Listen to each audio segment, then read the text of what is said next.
Halo Sobat SE, ketemu lagi dengan kakak Anissa di Sinar Education. Nah, hari ini kakak masih akan membahas materi bab transformasi geometri part keempat, yaitu dilatasi atau perkalian. Jadi kira-kira dilatasi itu kayak gimana? Kita langsung aja masuk ke pembahasan.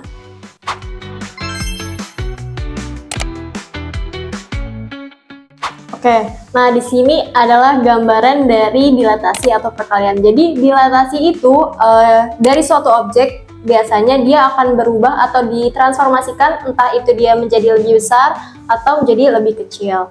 Nah, contohnya di sini ada dilatasi. Yang pertama di sini ada objek atau benda yang berupa segitiga. Di sini K-nya sama dengan 1. Jika objek ini diperbesar dengan K sama dengan 2, maka gambarnya itu menjadi seperti ini, jadi lebih besar. Kalau misalkan K-nya itu sama dengan setengah, maka dia gambarnya menjadi lebih kecil. Nah, kalau misalkan dari K1 ini, dia K-nya berubah atau dirubah menjadi K negatif setengah, nah posisinya dia menjadi lebih kecil dan juga arahnya berlawanan dengan yang sebelumnya. Nah, di sini ada beberapa faktor pengalika pada dilatasi. Ini adalah penjelasan dari gambar ini. Yang pertama, jika K lebih dari 1, maka pembesaran ukuran objek dan searah terhadap pusat dilatasi. Yang tadi sebelumnya sudah dijelaskan, K lebih dari 1, di sini contohnya adalah K sama dengan 2. Dia mengalami pembesaran, namun tetap searah dengan objek awalnya. Kemudian ada K sama dengan 1, dia tidak mengakibatkan perubahan ukuran atau posisi pada objek, jadi dia tetap. Kemudian ada K lebih dari 0 kurang dari 1, mengakibatkan pengecilan ukuran objek dan searah terhadap pusat dilatasi. Contohnya K sama dengan setengah. Kemudian ada lagi K sama dengan negatif 1, ukuran tidak berubah namun arah objek berlawanan terhadap pusat dilatasi awal. Contohnya dari K1 menjadi K negatif 1, dia ukurannya tidak berubah tetap namun arahnya berlawanan. Kemudian yang terakhir di sini ada K kurang dari negatif 1, mengakibatkan pembesaran ukuran pada objek dan memiliki arah berlawanan dengan sudut dilatasi awalnya. Contohnya yaitu K sama dengan negatif 2. Nah, dia mengalami pembesaran dari ini sebelumnya dan juga mengalami arah yang berlawanan dengan sebelumnya, kayak gitu. Sekarang kita langsung masuk ke pembahasan selanjutnya. Oke, sekarang kita masuk ke materinya. Jadi dilatasi itu mirip sama rotasi, dia dibagi menjadi 2, yaitu dilatasi terhadap titik pusat O 0,0 dan dilatasi terhadap titik pusat P, A, B. Sekarang kita akan bahas dilatasi terhadap titik pusat terlebih dahulu. Titik pusat O 0,0. Nah, untuk dilatasi terhadap titik pusat O 0,0, dia punya notasinya kayak gini. A, X, Y dilatasi terhadap titik O, K, ini adalah faktor skalarnya. Kemudian bayangan A-nya menjadi A aksen sama dengan X aksen, Y aksen. Nah, untuk rumusnya, mencari X aksen, Y aksen itu sama dengan K, 0, 0, K dikalikan dengan X, Y. K ini sebagai faktor skalanya. Kemudian X, Y ini adalah titik dari suatu titik yang misalkan apa. Nah, dari rumus ini bisa juga dicari lebih simpelnya, jadi X aksen sama dengan K dikali X, Y aksen sama dengan K dikali Y. Untuk aplikasinya kita langsung masuk ke contoh soal. Tentukan koordinat bayangan titik A 4,5 jika didilatasi dengan faktor skala 3 dengan pusat dilatasi O 0,0. Nah, jadi 3 ini adalah K-nya. Kemudian ini adalah titiknya, X, Y-nya. Kita langsung masukin ke rumusnya. X aksen, Y aksen sama dengan 3003 dikalikan dengan titiknya 45. Baris dikali kolom, 3 kali 4, 12, tambah 0 kali 5, 0, 0 kali 4, 0, 3 kali 5, 15. X aksen yaitu 12, Y aksen yaitu 15. Nah, sekarang kita coba pakai yang rumus singkatnya ini. X aksen sama dengan K dikali X. K-nya berapa? K-nya 3 dikalikan dengan X-nya 4. 3 kali 4 sama dengan 12. Y aksen sama dengan K dikali Y. K-nya 3 dan Y-nya 5. 3 dikali 5 sama dengan 15. Jadi bayangan dari titik A atau A aksen yaitu 12,15. Untuk notasinya ditulis seperti ini. A 4,5 didilatasikan terhadap titik 0 dengan faktor skala 3 mendapatkan bayangan titik A yaitu A aksen 12,15 kayak gitu. Sekarang kita masuk ke dilatasi terhadap titik pusat PA, B. Oke, sekarang kita bahas dilatasi terhadap titik pusat PA, B. Nah, untuk notasinya masih mirip, cuma bedanya di sini P-nya. Kalau tadi O, ini P. A, X, Y didilatasi terhadap titik P dengan faktor skalar K menjadi A aksen atau bayangan titik A-nya X aksen, Y aksen. Nah, untuk rumusnya di sini ada dia sedikit berbeda dengan yang sebelumnya. Kalau untuk dilatasi terhadap titik pusat PA, B, karena dia titik pusatnya A, B, jadi kita ditambah A dan B. X aksen min A, Y aksen min B sama dengan K 0, 0K dikalikan dengan X min A, Y min B. Nah, untuk pengaplikasiannya kita langsung masuk ke contoh soal. Tentukan koordinat bayangan titik A 4,5 jika didilatasi dengan faktor skala 3 dengan pusat dilatasi min 3,2. Nah, faktor skala 3 ini adalah K-nya. Kemudian ini pusat P min 3,2, berarti ini A-nya dan ini B-nya. Nah, sekarang langsung kita masukkan ke rumusnya. X aksen min A, Y aksen min B sama dengan K 0, 0K dikali X min A, Y min B. X aksen dikurang A-nya di sini min 3, Y aksen dikurang 2 sama dengan K-nya di sini ada 3, 3, 0, 0, 3. Kemudian X min A, X-nya adalah 4 dikurang A-nya negatif 3, 4 kurang negatif 3. Kemudian Y min B, 5 dikurang 2. Nah, ini jadi positif, X aksen ditambah 3, Y aksen dikurang 2 sama dengan 3, 0, 0, 3. Yang ini 4 ditambah 3, 7, 5 kurang 2 sama dengan 3.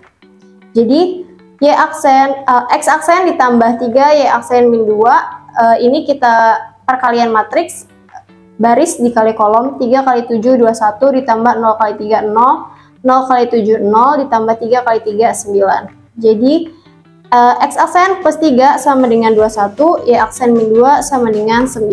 Sekarang kita cari nilai dari X aksen, Y aksennya dari persamaan ini. X aksen tambah 3 sama dengan 21, maka X aksennya sama dengan 21 dikurang 3 yaitu 18. Y aksen dikurang 2 sama dengan 9. Maka Y aksennya sama dengan 9 ditambah 2 yaitu 11. Jadi didapatkan notasi dari soal ini, A 4,5 didilatasikan terhadap titik P dengan faktor skalar 3, didapatkan bayangan dari titik A atau A aksen yaitu 18,11. Nah, itu dia untuk dilatasi terhadap titik pusat A, B. Kita lanjut ke pembahasan selanjutnya. Oke, selanjutnya ini ada dilatasi terhadap garis atau kurva. Contoh soalnya, tentukan persamaan bayangan garis 2x min 3y sama dengan 7 jika didilatasikan dengan faktor skalar min 3 dengan pusat P min 1,2. Nah, di sini pusat P min 1,2 ini sebagai A, B, dan ini faktor skalar min 3 yaitu K-nya. Sekarang kita langsung masukkan ke rumusnya. X aksen min A, Y aksen min B sama dengan K 0, 0K, X min A, Y min B. Kemudian kita masukkan angka-angkanya. X aksen dikurang A-nya min 1, Y aksen dikurang 2 sama dengan K skalarnya min 3, 0, 0, min 3 dikalikan dengan X min A, A-nya ini X min 1, Y min 2. Nah, selanjutnya ini jadi positif, X aksen tambah 1, Y aksen min 2 sama dengan min 3, 0, 0, min 3. Ini juga jadi positif, X tambah 1, Y min 2. Nah, selanjutnya ini bisa langsung kita kalikan baris dikali kolom. Min 3 dikali X tambah 1 berarti min 3X min 3 ditambah 0 dikali Y min 2 berarti 0. Terus selanjutnya yang ini yang bawah 0 dikali X plus 1 berarti 0. Min 3 dikali Y min 2 min 3Y plus 6. Nah, jadi didapatkan X aksen plus 1 sama dengan min 3X min 3, Y aksen min 2 sama dengan min 3Y tambah 6. Nah, sekarang kita cari ini untuk mencari X dan Y-nya, nilai X dan Y-nya. X aksen ditambah 1 sama dengan min 3X min 3, kita pindah ruas, X-nya 3X sama dengan min X aksen min 3 min 1, 3X sama dengan min X aksen min 4, X sama dengan min X aksen min 4 per 3. Ketemu X-nya segini, kemudian kita cari nilai Y-nya, Y aksen min 2 sama dengan min 3Y tambah 6, 3Y ini kita pindah ruas, 3Y sama dengan min Y aksen ditambah 6 ditambah 2, ini pindah ruas juga, 3Y sama dengan min Y aksen ditambah 8, Y sama dengan min Y aksen tambah 8 per 3. Sekarang kita substitusikan nilai X dan nilai Y ke persamaan garis ini.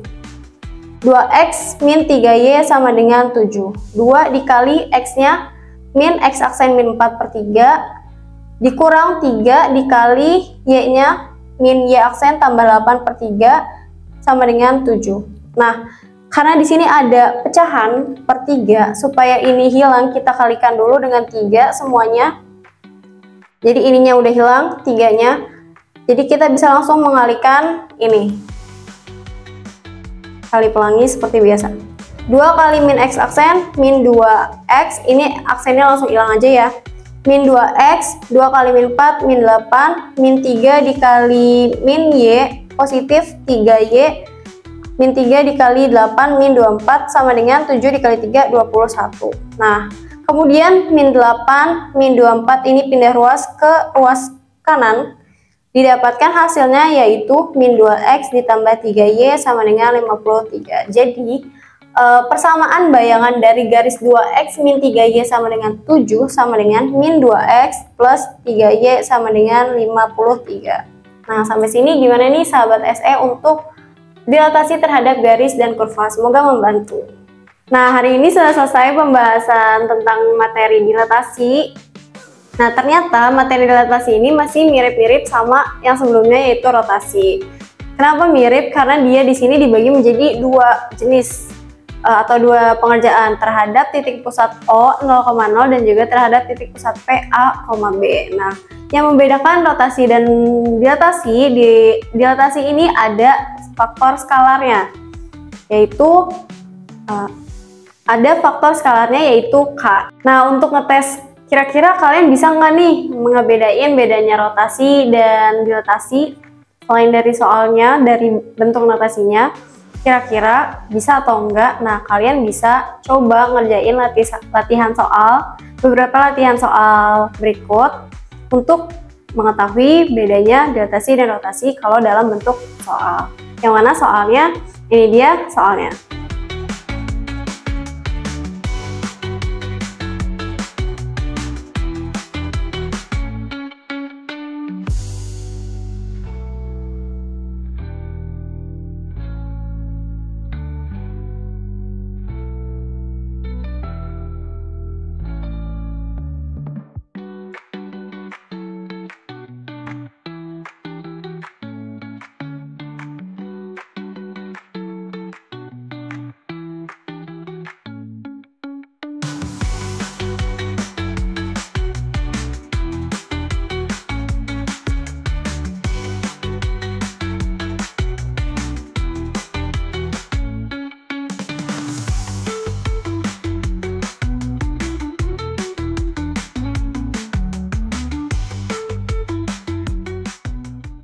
Oke, sekian hari ini penjelasan kakak tentang transformasi geometri part 4, yaitu dilatasi atau perkalian. Selanjutnya masih ada satu lagi, kakak akan masih membahas bab transformasi geometri, tepatnya itu transformasi matriks. Untuk selengkapnya kayak apa transformasi matriks itu, kita bisa nonton video kelanjutannya yang akan tayang setiap hari Selasa. Ingat ya, setiap hari Selasa. Nah, nantikan juga video-video lain dari kakak ataupun dari mentor-mentor Sinar Education lainnya di YouTube channel Sinar Education. Hari ini terima kasih banyak sudah nonton. Sampai jumpa lagi di Sinar Education. Sinar Education, your bright future start here. Bye!